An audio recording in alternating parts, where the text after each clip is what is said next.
Jadi malam persembahan, keluarga saya je yang tak dapat hadir pada malam tersebut. Isteri saya pula balik kampung.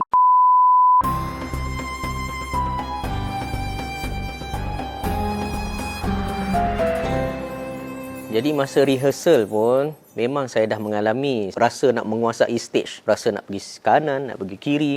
Dan itulah yang ditegur oleh Hajah Niloufar. Katanya saya perlu ambil masa untuk bertenang. Ambil satu tempat, pandang kamera, eye contact kena jaga dan pandai untuk pause. Betul, kita nak menguasai pentas tetapi jangan terlampau melilau.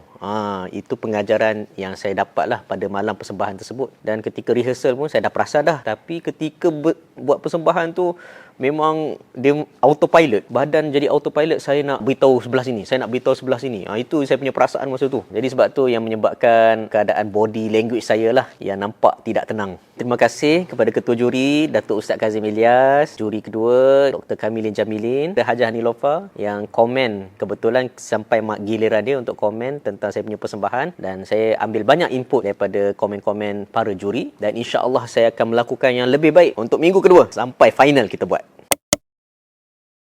Jadi malam persembahan, keluarga saya je yang tak dapat hadir pada malam tersebut. Sedangkan rakan-rakan yang lain ada bawa tim tu, siap bawa sepanduk, bawa poster, ada yang buat baju. Masya Allah. Saya tengok pun macam seolah-olah rasa masa tu macam anak sekolah yang duduk kat asrama, yang mak ayah dia tak datang, yang mak ayah yang lain datang. Mak ayah dia seorang je yang tak datang. Itu perasaan saya masa malam tu.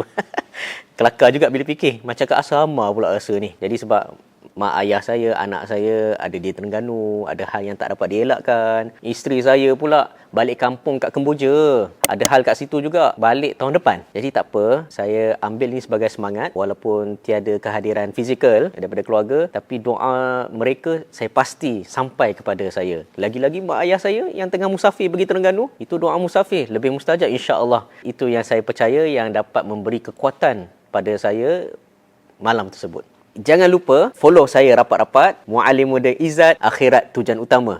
Dunia jangan dilupa.